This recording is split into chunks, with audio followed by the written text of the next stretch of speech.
Frères et sœurs, la joie, l'amour, la paix, la miséricorde de notre Dieu d'amour soit toujours avec vous. Je vous laisse admirer toutes ces fleurs, toutes ces roses. La rose, c'est la fleur de la mère, la maman Marie. On est toujours dans le mois de mai, toujours dans le mois de la maman très sainte. Pour vous, frères et sœurs, regardez la création de notre Dieu. Regardez ce que Dieu nous laisse, ce que Dieu nous lègue, nous donne. Qu'est-ce que c'est beau! Et cette louange des oiseaux. Hommage à Maman Marie, la très sainte Vierge.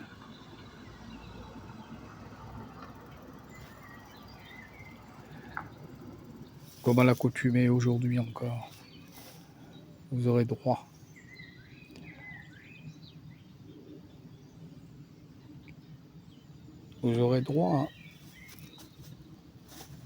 à l'évangile tel qu'il m'a été révélé de Maria Valtorta. Et oui, je vais vous faire découvrir encore un extrait qui parle bien sûr de la Vierge Marie. Et aussi, frères et sœurs, Dieu lui-même, Jésus-Christ, il est descendu du ciel, il s'est incarné en Verbe de Dieu et il s'est mis dans notre peau pour savoir, pour connaître, pour endurer tout ce qu'endure l'homme. Il a voulu nous montrer qu'il nous aime. C'est Jésus, ce Fils du Verbe de Dieu, le Verbe incarné de Dieu. Il s'est fait chair pour nous. Donc je vais vous faire découvrir un extrait qui vous parle vraiment de la venue de Jésus et de sa maman, de la Vierge Marie bien sûr. Je vous laisse admirer encore un petit peu notre beauté, la beauté de notre jardin, frères et sœurs, la beauté de Dieu.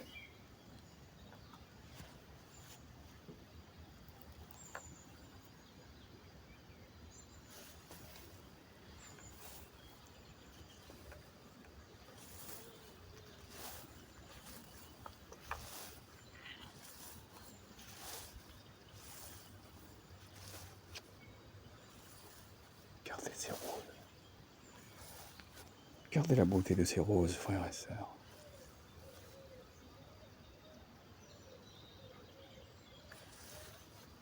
Regardez la nature, comment se révèle cette nature, cette création de Dieu, notre Père éternel. Sur le même rose, regardez-moi, il y a deux couleurs différentes. N'est-ce pas merveilleux?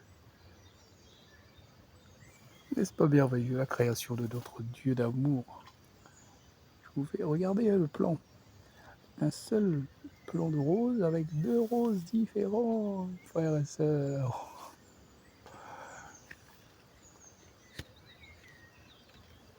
La nature de notre Dieu d'amour.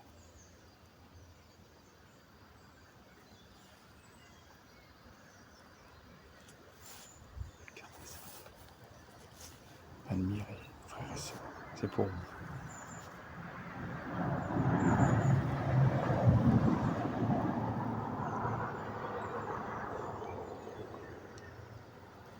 Ça fait la joie des abeilles, regardez ça. Qu'est-ce que c'est beau.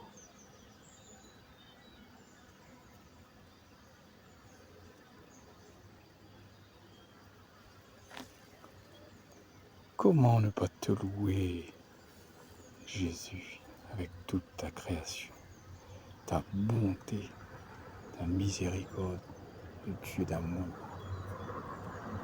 Merci mon Dieu.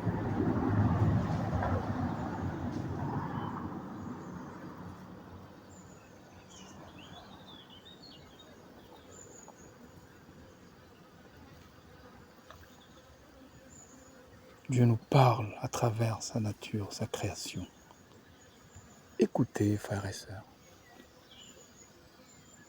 Écoutez la parole de Dieu et mettez-la en pratique en ce jour. Alors, je vais vous faire découvrir comme convenu un extrait.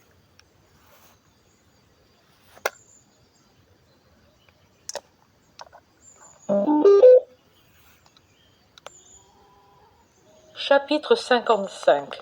Le lendemain, dans la maison de Nazareth, je vois Marie qui, déchaussée et vive, va et vient dans la petite maison aux premières heures du jour.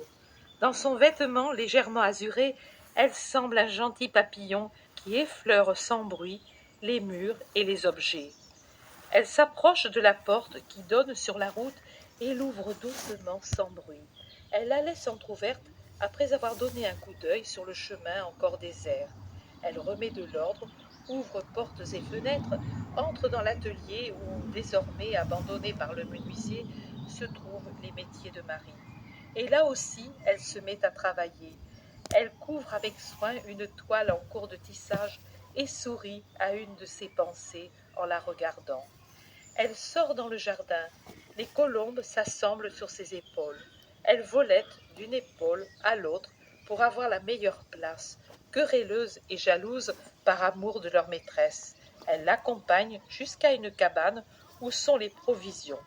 Elle y prend du grain pour elle et dit « Ici, aujourd'hui ici, ne faites pas de bruit, il est si là. » Puis elle prend de la farine et va dans une petite pièce près du four. Elle se met à faire le pain, elle le pétrit et sourit.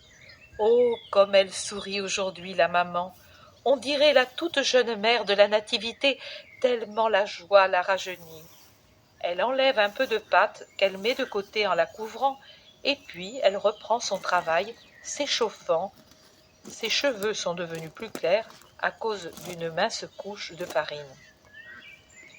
Marie d'Alphée entre tout doucement. « Déjà au travail ? » ?»« Oui, je fais le pain, et regarde, les galettes au miel qui lui plaisent tant. »« Occupe-toi d'elle, il y a beaucoup de pâte pour le pain, je vais te la pétrir. » Marie d'Alphée, robuste et d'allure populaire, pétrit énergiquement son pain, pendant que Marie mélange miel et beurre dans ses gâteaux et en fait des petits ronds qu'elle pose sur une plaque. Marie d'Alphée soupire. « Je ne sais comment faire pour prévenir Jude. Jacques n'ose pas, et les autres. Aujourd'hui viendra Simon-Pierre. Il vient toujours le surlendemain du sabbat avec du poisson. Nous l'enverrons trouver Jude. S'il voudra y aller. Oh, Simon ne me dit jamais non. La paix soit sur cette journée, votre journée, dit Jésus en apparaissant. Les deux femmes sursautent en entendant sa voix. Déjà levé ? Pourquoi ? Je voulais que tu dormes. J'ai dormi d'un sommeil d'enfant, maman. C'est toi qui n'as pas dormi. Je t'ai regardé dormir. Je faisais ainsi quand tu étais bébé. En dormant, tu souriais toujours. Et toute la journée, ton sourire me restait comme une perle sur le cœur. Mais cette nuit, tu ne souriais pas, fils. Tu soupirais comme quelqu'un qui est affligé. Marie le regarde avec tristesse. J'étais fatiguée, maman, et le monde n'est pas cette maison où tout est honnêteté et amour. Toi, tu sais qui je suis, et tu peux comprendre ce qu'est pour moi le contact avec le monde. C'est comme quelqu'un qui marche sur une route puante et boueuse. Même s'il fait attention, un peu de boue rejaillit sur lui, et la puanteur pénètre s'il essaie quand même de ne pas respirer. Et si ce quelqu'un est un homme qui aime la propreté et l'air pur, tu peux penser si ça l'ennuie. Oui, fils, je comprends, mais cela me fait de la peine, et savoir que tu souffres. Maintenant, je suis avec toi, et je ne souffre pas. C'est le souvenir, mais il sert à rendre plus belle la joie d'être avec toi. Et Jésus se penche pour baiser la maman. Il caresse aussi l'autre Marie, qui rentre toute rouge d'avoir allumé le four. Il faudra prévenir Jude. C'est la préoccupation de Marie d'Alphée.